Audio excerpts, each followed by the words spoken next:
सुचेता कृपलानी उत्तर प्रदेश की प्रथम महिला मुख्यमंत्री और विष का कैप्सूल। भारतीय स्वतंत्रता संग्राम में असंख्य वीरों ने अपनी जान की बाजी लगाई थी, लेकिन कुछ नाम इतिहास के पन्नों में अपेक्षाकृत कम चर्चित रहे। सुचेता कृपलानी 1908-1974 न केवल स्वतंत्रता संग्राम की एक प्रमुख नेता थीं, बल्कि वह उत्तर प्रदेश की पहली महिला मुख्यमंत्री भी बनी। उनकी दृढ़ इच्छा शक्ति और अदम्य साहस का प्रमाण इस बात से मिलता है कि स्वतंत्रता संग्राम के दौरान वे हमेशा अपने साथ जहर का एक कैप्सूल रखती थीं। इस कहानी में हम उनके जीवन, संघर्ष और इस अद्भुत तथ्य को विस्तार से जानेंगे। सुचेता कृपलानी का प्रारंभिक जीवन और स्वतंत्रता संग्राम। सुचेता कृपलानी का जन्म 25 जून 1908 को हरियाणा के अंबाला में हुआ था। उनके पिता सुरेश चंद्र मजूमदार एक सरकारी अधिकारी थे, लेकिन वे अपनी बेटी को पारंपरिक सीमाओं में बांधकर नहीं रखना चाहते थे। सुचेता ने लाहौर और दिल्ली में शिक्षा प्राप्त की और इंद्रप्रस्थ कॉलेज से इतिहास में स्नातक किया। इसके बाद वे बनारस हिंदू विश्वविद्यालय से आगे की पढ़ाई करने लगीं। शिक्षा पूरी करने के बाद उन्होंने राजनीति में रुचि लेनी शुरू की। भारत के स्वतंत्रता संग्राम के दौरान उन्होंने गांधी जी के नेतृत्व में काम किया और भारत छोड़ो आंदोलन 30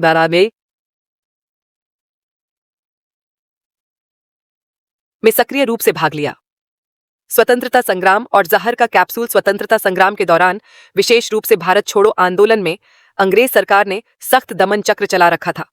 कई स्वतंत्रता सेनानियों को जेल में डाल दिया गया और कुछ को गुप्त रूप से मार भी दिया गया। इस दौर में स्वतंत्रता संग्राम से जुड़े कई नेताओं को विश्वास था कि यदि वे पकड़े जाते हैं तो अंग्रेज उनसे जबरदस्ती गुप्त जानकारियां निकाल सकते हैं या उनका मानसिक और शारीरिक शोषण कर सकते हैं। इसी भय के कारण कई क्रांतिकारी अपने पास जहर की गोली या कैप्सूल रखते थे, ताकि वे गिरफ्तार होने पर यातनाओं से बच सकें और अंग्रेजों को कोई जानकारी न दे सकें। सुचेता कृपलानी भी इसी विचारधारा का हिस्सा थीं। कहा जाता है कि वे हमेशा अपने पास जहर का कैप्सूल रखती थीं, ताकि अगर कभी वे अंग्रेजों के हाथ लगें और उन्हें प्रताड़ित किया जाए तो वे अपनी जान देकर स्वतंत्रता संग्राम की गोपनीयता बनाए रख सकें। हालांकि सौभाग्य से उन्हें कभी इस कैप्सूल का उपयोग नहीं करना पड़ा, लेकिन यह उनकी निडरता और आत्मत्याग की भावना को दर्शाता है। आजादी के बाद का सफर और उत्तर प्रदेश की पहली महिला मुख्यमंत्री। स्वतंत्रता के बाद सुचेता कृपलानी भारतीय राजनीति में सक्रिय रहीं। वे भारतीय संविधान सभा की सदस्य बनी और महात्मा गांधी के साथ मिलकर महिलाओं के अधिकारों और समाज सुधार के लिए काम किया।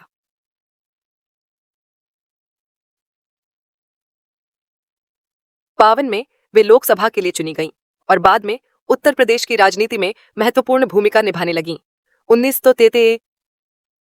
1963 में वे उत्तर प्रदेश की मुख्यमंत्री बनी, जिससे वे भारत की पहली महिला मुख्यमंत्री बनी। उनका कार्यकाल 1967 तक चला, जिसमें उन्होंने प्रशासनिक सुधारों पर जोर दिया।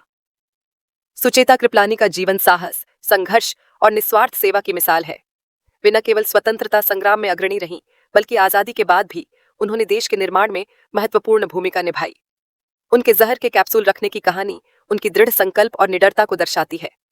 आज उनकी कहानी भारतीय महिलाओं के लिए प्रेरणा है कि अगर हौसला हो तो कोई भी लक्ष्य असंभव नहीं।